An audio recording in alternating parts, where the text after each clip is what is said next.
I invited our friend Skip Baumhauer to come to the studio today to share an experience that he had on the streets of Tuscaloosa yesterday. I was absolutely riveted, and I think you will be too, when I watched a video that he posted of an experience he had that really will be important to all of us if we love Tuscaloosa, and I know that we do. Skip, good morning. Thank you for coming in, brother. Good morning. I have the audio from the video that we're going to share after we set this thing up. Then we'll talk about it. To see the video is more impacting. To hear the audio, you'll get the idea about what happened. Kind of set the table before we play the quick audio clip, if you would, Skip, about what happened. This was yesterday, right? Okay, sure. Yeah, I mean, if we'll just talk about yesterday because it's been going on for a while. But so yesterday is just an example of what is happening on the streets of Tuscaloosa. Yeah, most definitely. So yesterday, I've picked up Yasmin from school. I'm going downtown. I'm getting out of my car. A guy walks by the front of my car. He doubles back as I'm getting out and says, "Hey, you don't know me from anybody but my 4 children and my wife. We're hungry. We need some food. We need some water really bad. I just need $8 or $9 and this and that." I said, "You know what? We'll do better than that. You give me just a few minutes. We'll go to the grocery store and get everything that you need." And I know you and I know your heart, and you would have done that in a minute. So we turned around. We turned and went to where we were going and such. And your kids are seeing this too, right? Yeah. Mm-hmm. And then I asked these other guys, I said, "Hey, did this guy?" And they said, "Yeah." And so he's hitting up other people in Carline at the school? Everybody. No. This is downtown. Downtown. Yes. You had come from Carline. Huh? Picking up your kid, right? Yeah, sure. Mm-hmm. So anyhow, I turn around and he's already gone, and he's about 50 yards away, and he's talking to an elderly man that has just gotten out of his car, and this man is pulling out his wallet and he's handing him some money, and then I say, "Hey, we're going to Piggly Wiggly now, and he darts and runs like lightning, and that just.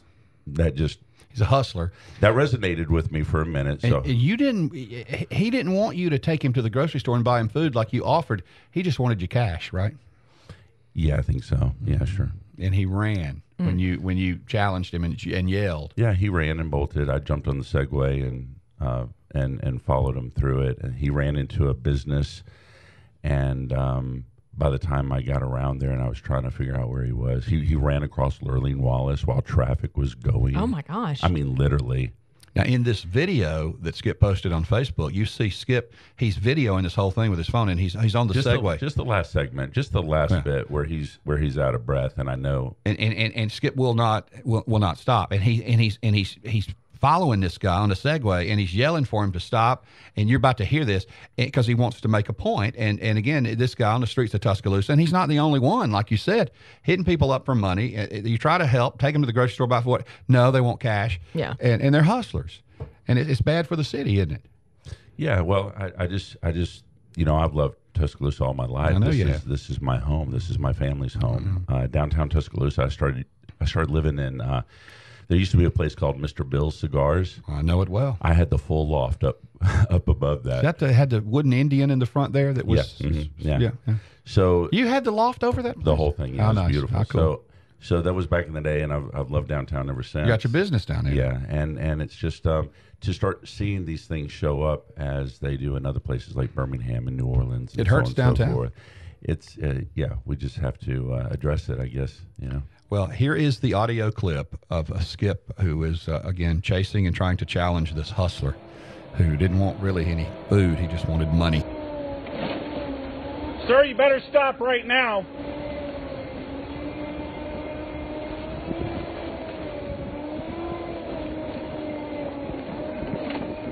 I can do this all day, buddy.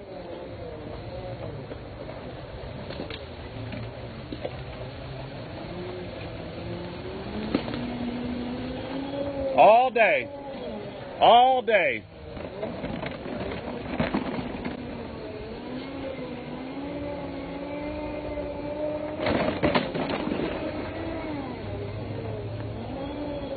All day, sir.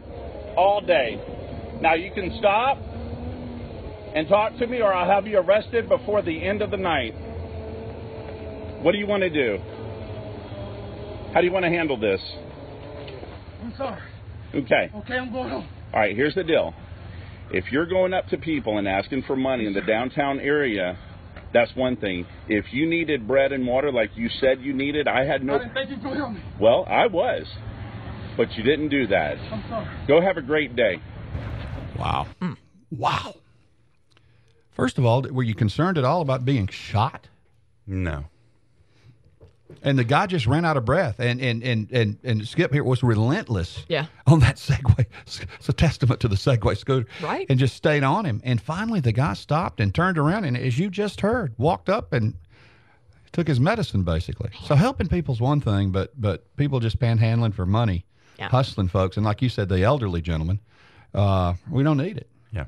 And there's another gentleman, actually last night, as I was leaving downtown, there was a man digging through a garbage can, and I've been watching this guy for a while. I think I texted you a photo of him. You did. And then I've just been kind of keeping an eye on him, but last night was the first time I had a little bit of dialogue with him. And he's pulling food out of the garbage can and such. The thing is, the point is that these things do happen around us. There are people with true needs, and you know, when we pray about it and we receive that answer in that direction, and somebody's playing on those heartstrings and abusing that makes it tough, you know, because we work hard for what we have and support our families, and then to have people out there that are taking advantage of that. And it happens a lot on campus, on the Strip, and downtown. But a while back, we had two people. We had a husband and wife living in the woods behind Walmart in tents. The first time we heard about it, we went that Sunday. We walked across the creek. We walked into the woods, and there they were, a husband and wife in their elder years, living in tents. The tents were on the ground. The blankets that they were laying on were immersed, soaking up ground moisture. So the first thing we did was they said yes, they wanted help. We ran to Home Depot. We got some pallets. We got some foam insulation that's real thick that you'd normally put on the outside of your building. We went back. We put the pallets down on the ground. We put the foam on top of that. We put the tents on top of the foam so it would comfort, so it created a barrier. It got them off the ground. And then we started meeting their needs. Joe Barger at City Cafe started giving us food every Monday, Wednesday, and Friday. Wow. We were going from 7 to 7:30, and we were feeding 13 people that we found in the woods. And 13 people that we found by unbelievable in Tuscaloosa. Yeah. So what happened after about a month, that all ended, and it ended because they either got in a better position or were incarcerated or died. They were just gone. One of that couple, that husband and wife, because of that love that we started to pour out to them, and people ask, you know, why are we going through the woods? Why are we crossing the creek? Why not ask them to come up here to the back of the parking lot, you know? And I'm just like, why not?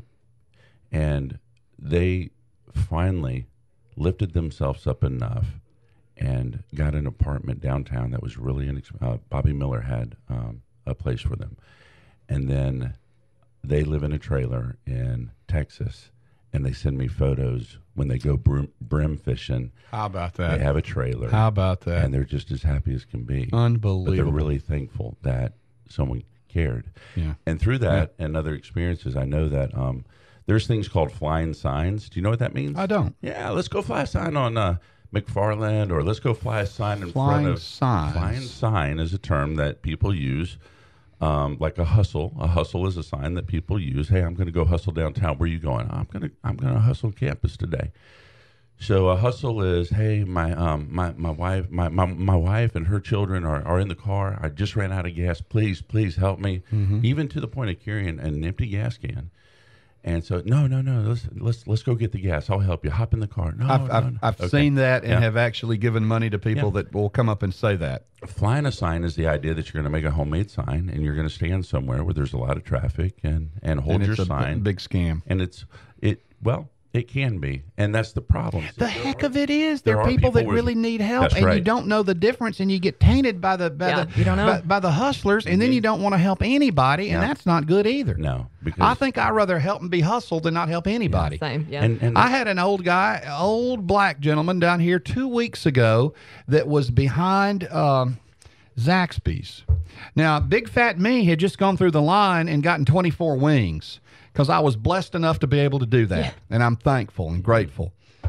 And I pull up, and he's standing by a white pickup truck, and the hood's raised. Looked like he was about 80 years old, and it was one of our hotter days. Yeah. And he walks over, and he's shaking, and he apologizes, and he has tears in his eyes. And if I was being hustled, this guy would be in Hollywood, he'd make a fortune. Right. And he said to me, I'm so sorry. I'm so sorry. I was supposed to meet somebody here. I drove here for 40 miles. I'm from such and such a church where I'm the senior pastor, and they didn't show up, and now my truck ain't running no more. I just need enough money to get somebody to come jump my battery and get just anything you can do. And if I can find out where to send it when I get back to my church, they're not answering the phone. Just this elaborate story. Well, it sounded like a hustle, but God, he was convincing, and he was old, and he was crying. Yeah.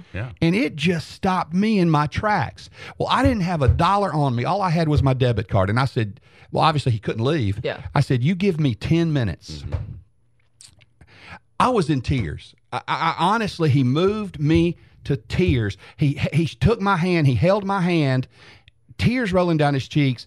And before I said, I'll be back in 10 minutes. I want to help you. He started to cry. Then he started to pray, holding my hand. And I had tears running down my cheek. It's just pitiful. And the fact that he was just old. And look, I don't know if I was hustled or not. Well, I went to the ATM and got $100. And I came back and I gave him $100. And he bellowed. He cried like a baby. And then said another prayer and thanked me. And I drove away. Now, I'll tell you this, even if I was hustled, I had the best feeling in my heart that I've had in a long time. And I don't regret it. But then you hear other stories like some of these, Skip, so you don't know. You don't know if maybe it was just another day at work for him. That's how he makes money. Yeah. I mean, I haven't seen him since. Yeah. I don't know. If someone approaches you and they basically have this canned real quick kind of thing, it could be a signal. But that's the thing. We still need to be a blessing to those who truly. And how do we decipher through that? It's hard. I mean, that is really tough, because of that. But I'd rather get taken advantage of than not help somebody that really needs it. I'll tell you another story is while we were working on some things downtown, a gentleman came up to me behind a building, and he asked for work. He did not ask for money. He asked for work. Well, there's a sign that the guy's legitimate. Okay. So I said, I don't have anything right now, but tomorrow meet me in front of the YMCA at 4:00. Was he there? He was there. Real deal. So we started working together. And he was living in an abandoned building in downtown Tuscaloosa with another homeless man.